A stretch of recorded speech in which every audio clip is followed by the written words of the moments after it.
right now, yeah. But I'm gonna have to go. No, I know. Right now. Yeah, I would. It's 3:30. Now we're not. We have to wait.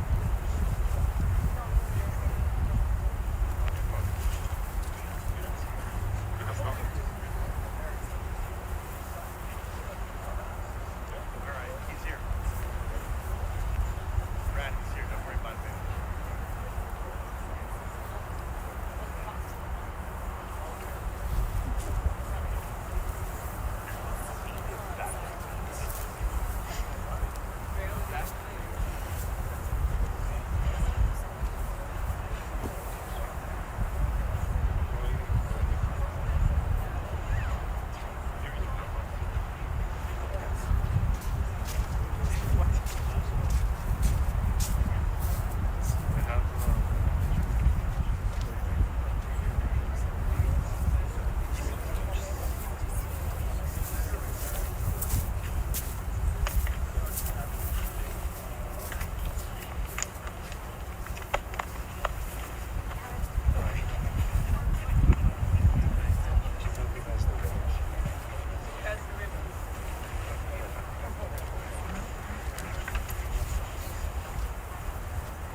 Put it on now.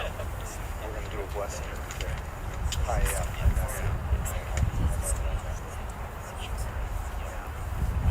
Sort of each other. Hang up here. I'll do that.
Esainai el heharim, me'ayin yavo Ezri.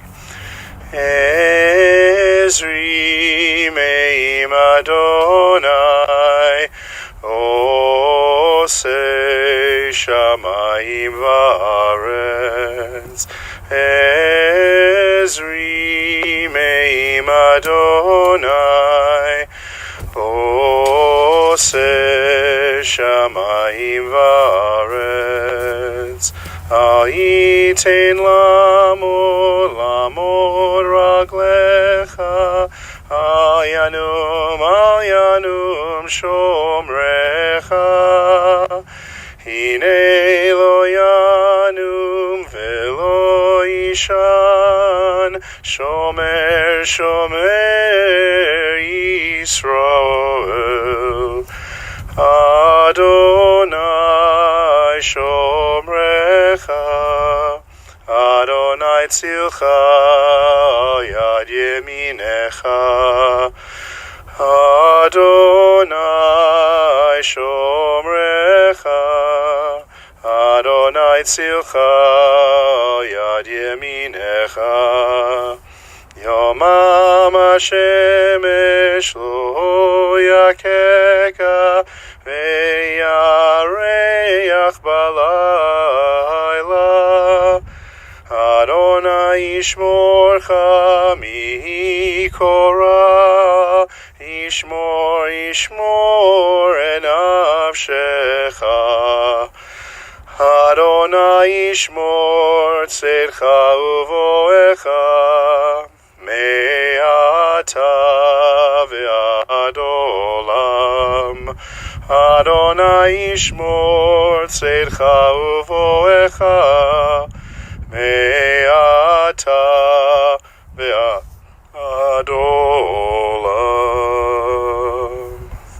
Al mekoma tavo v'shalom.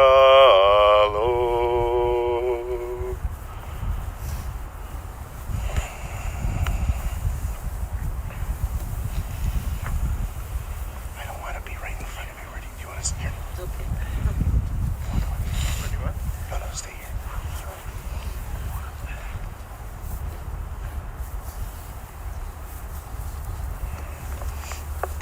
I have an idea.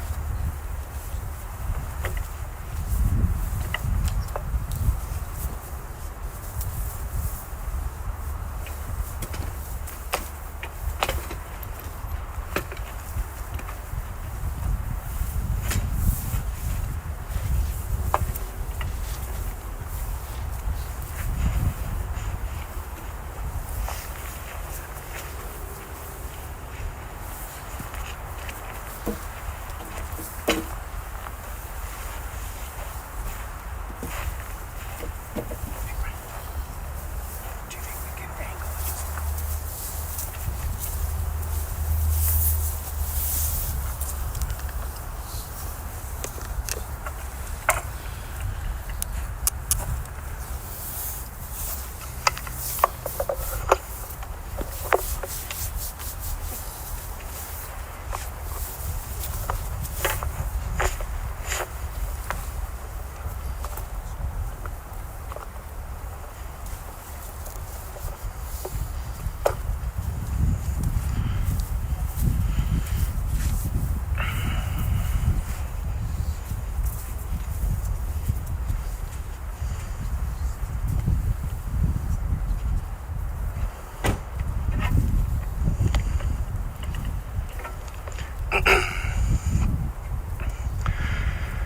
Thank you everyone for coming.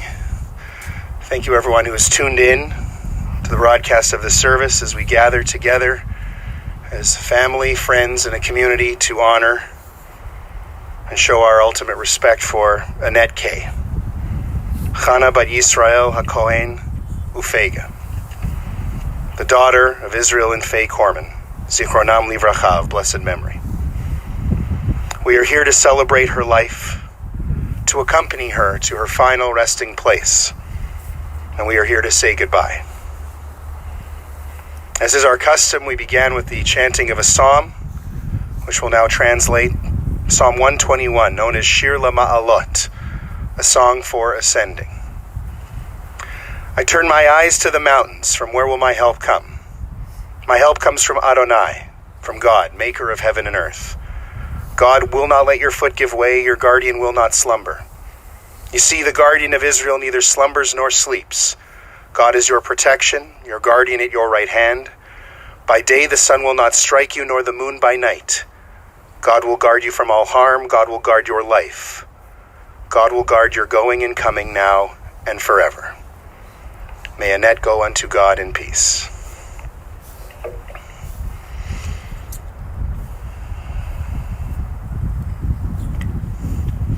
Hatzur tamim paulo kichol rachav mishpat el emunah ve'inav el tzadik v'yashar hu tzadik atadonai la'amidu la'achayot asher b'yadcha pigadon kol ruchot chalila lecha zichronenu limchot v'yihiyu na'einecha v'rachamim aleinu v'kuchot ki lecha adon ha'rachamim ve'aslichot Adonai natan v'Adonai lakach yehi shem Adonai mevorach Vehu rachum yechaper avon v'lo yashchid v'hirba l'ashiva po v'liyirko chamato v'yashov ha'afar al haaretz she'haya v'haruach tashuv el ha'elohim asher netana.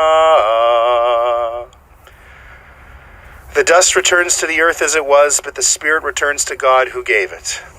May Annette's soul be bound up in the bond of life eternal, and may God send comfort to those who mourn and grant strength to those whose burden is sorrow.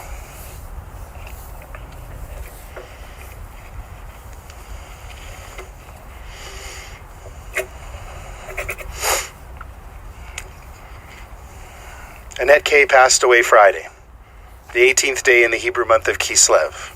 She was 93. She is survived by her family, a true testament to her legacy. Her children, Freya and Saul, Mark and Michelle, Libby and Ellery, Marvin and Marla. Her grandchildren, Laura and Jeremy, Rana and Morris, Sari and Bo, Ira and Ashley, Lyle, Alicia, Jonathan, Ethan, Aaron and Renzo, Seth and Orly. And her great-grandchildren, Abby, Greer, Nathaniel, Jonah, Beckett, Callan, Jake, Levi, Ava, and Benji. She's survived by nieces and nephews and cousins and extended family, with a special acknowledgement to special relationships with Jay, Penny and Kyle, Bev, and Deb, as well her adopted son and next-door neighbor, Martin. Annette was predeceased by her parents, Israel and Faye, by her brothers, Sam and Louie, by her sister Trudy, and by her husband Aaron, all of blessed memory, Zichronam Livracha. I'm honored to be here today to officiate this ceremony. Thank you to the family for asking. And I'm also honored that I, over the last few months, had the opportunity to meet and to know Annette Kaye at the Simkin Center, where she was a resident at the end of her life. I can say that I saw firsthand all the things that her family would then go into detail and tell me about. A 93-year-old lady, spunky, feisty, with a tremendous attitude. When we sat down together and the family started talking, these were a few of the things that they said. She was a character. She was interesting. She was strong-willed, self-sufficient. She was independent. She was loyal. She did things her way. She was stubborn. In the short time that I got to know her and talk to her, it sounds exactly right.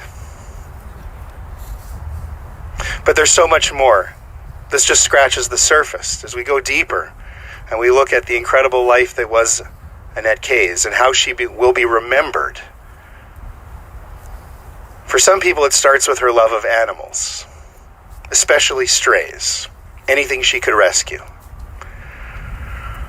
Her longtime home on Airlies and Buttercup in Garden City was where all the neighborhood strays went to get food, because of course she left out chicken breasts for them. And so there were regularly a dozen stray cats hanging around the house. Then there's the long list I learned of family pets. Cats like Dreidel and Simus, among the most recent. A long list of cats over the years who all, by some miracle, lived to be 12 years old, never older. They were always 12. And then, of course, there was an almost completely blind dog who walked in circles, named Dudley, who was adopted by mistake. It wasn't a mistake that he was adopted. They didn't know about his fate. And then when they found out what would have happened to him if he had been returned, Annette, of course, kept him. And he lived out with them as well, he being one of the more memorable of the long list of pets. From my perspective, it speaks to a strong sense of justice, to help people, something she actually came by quite honestly because it was how Annette was raised. She and her siblings grew up in a house on Selkirk and Charles in the North End, children of immigrant parents from Russia. Her father, Israel, was a tailor, and the family regularly took in DPs, displaced people, and gave them rooms in the house to live while they were trying to get back on their feet, often in a new country. This was how Annette met her husband, Aaron. He had survived the war, the Holocaust, fighting with the resistance, and had been given a room at the Corman home after arriving in Winnipeg. There was also, I want to add, a related story about their meeting when he was in the hospital, Aaron, with tonsillitis. Annette, who was seeing another guy at the time, was also in the hospital in the bed next door to Aaron. And after her boyfriend checked out, after he was released, she kept going back to the hospital to check on the guy with tonsillitis, the guy who would become her husband. Annette even helped take care of her own mother, Fega, as she suffered from Alzheimer's later in life and lived with them. And Aaron, who suffered mightily in his life and died young, tragically, in his 60s. She took care of him too. The chapters in Annette's life after Aaron's untimely passing only further cement a lot of those opening remarks we shared. A woman with a well-earned reputation of resiliency and independence, a true woman of strength, who stayed alone in her home, choosing to live that way, fighting pretty much until the very end of her life to stay in that 2-story house, going as far as to crawl up and down the stairs in her final months living there. Some would call it stubbornness, but stubbornness like that comes from an inspirational level of strength, will, and determination. We also want to share a word about her love with Aaron. They truly loved each other, and he was crazy about her. Chanala, he'd call her. Patient with all of her and her shtick. And they were demonstrative of their love, very affectionate, very caring. They played cards, usually poker, with their friends, and she cooked. They traveled to Europe and Israel in the 50s, and of course regular annual trips to San Francisco to visit Annette's sister Trudy. They'd often take kids out of school in December and or January to visit San Francisco for weeks on end.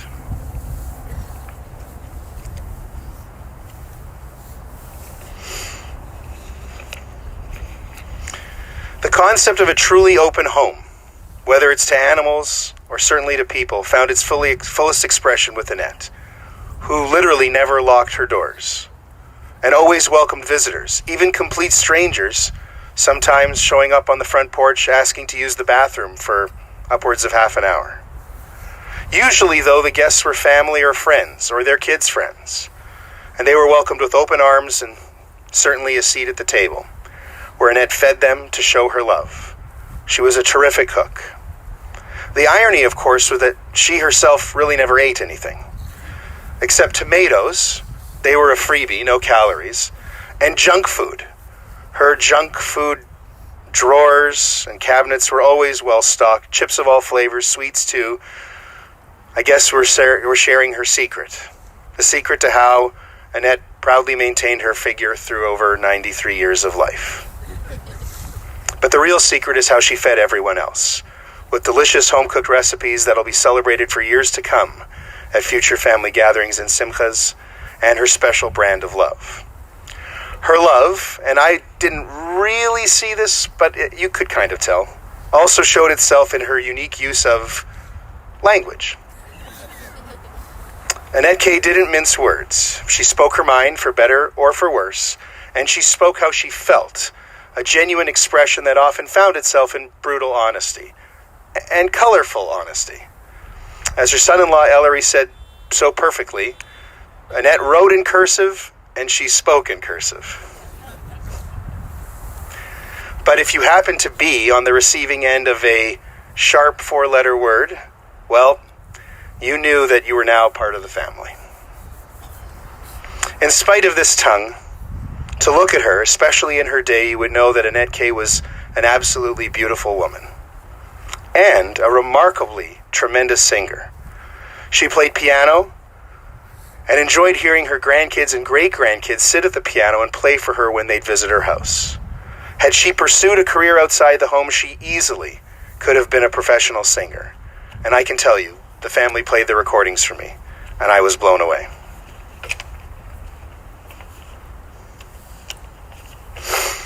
But she devoted herself to her family and to the home, to being a mom and to making a home. 4 kids, spaced out quite amazingly, evenly over 16 years. The formula: have a kid, get that kid to kindergarten, rinse and repeat. As a mom in the home, she set a high bar. Whether it was vacuuming at 3 a.m. to make sure that the lines in the carpet were straight, or just the way she showed her tough love.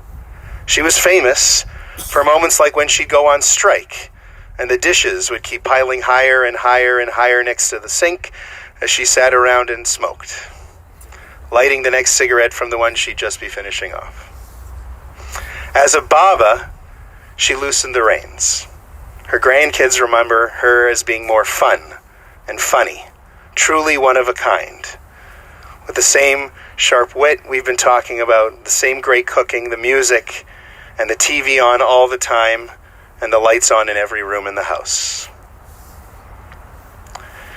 It's also in the little things where Annette will be remembered. Every trip to the casino, every time a slot machine is played, and of course, inevitably, the telling of a famous story that I learned on one of the trips that we mentioned to San Francisco, driving, stopping in Reno, and playing slots inside the casino with her kids and husband sitting in the parking lot in the car for hours until Aaron had to go inside and drag her out of the casino. Not surprisingly, just a few years ago, to celebrate a birthday, probably her 89th, with a trip to the McPhillips Street Casino, was marked again by it being time to go, and Annette needing to be dragged out of the casino. Speaking of her birthday, I wasn't sure how to work it in, but it's just too perfect to mention. For years, her birthday was celebrated as being on Halloween, October 31st. The family shared that it was a little inconvenient to rush their kids to all of their trick-or-treating duties and then have to rush off to the North End in order to celebrate with Baba on her special day.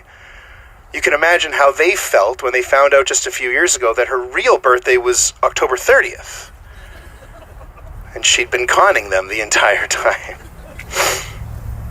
But that was a big part about Annette and a big part of the way she lived her life, certainly in the last 30 plus years. She didn't want to be alone.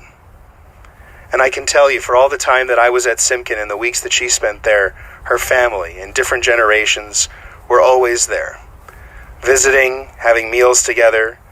To me, it seems like a picture of what it must have been like for decades in her home.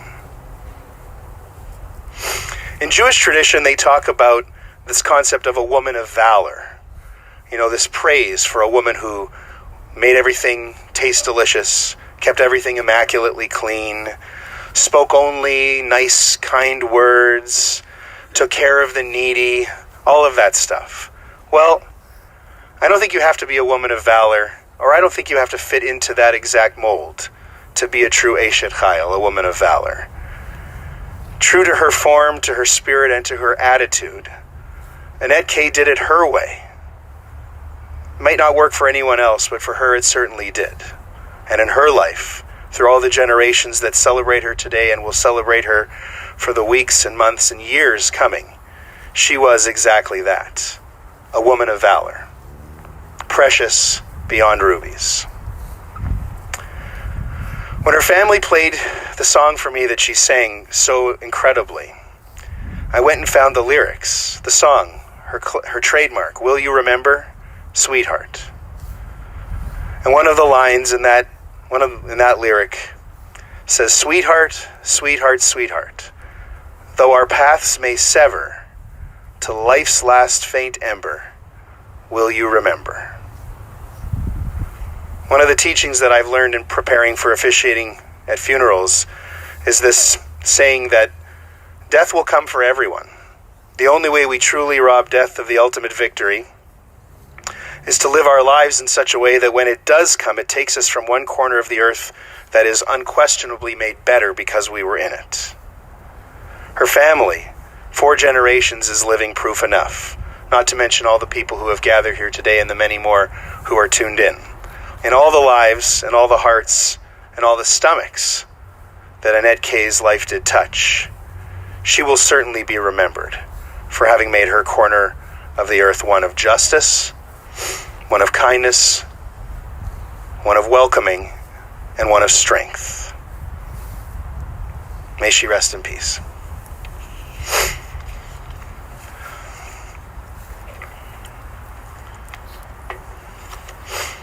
It's now my honor to chant the El Malei Rachamim, the traditional Jewish memorial prayer for Annette Kaye. El Malei Rachamim, Shochein Bameromim, Hamsei Menucha Nechona Tachat Kanfei Hashchina, B'malot Kedoshim Uteorim, Kizohar Arakia Mazhirim, Et Nishmat Chana Bat Yisrael HaKohen Ufega, She'alcha Le'olama, Began, dente menuchata, Anabal harachamim, Hastirea beseter kenafecha leolamim, Utzror bitzror achaim enishmata, Adonai nachalata, V'tanuach v'shalom al mishkava, v'nomar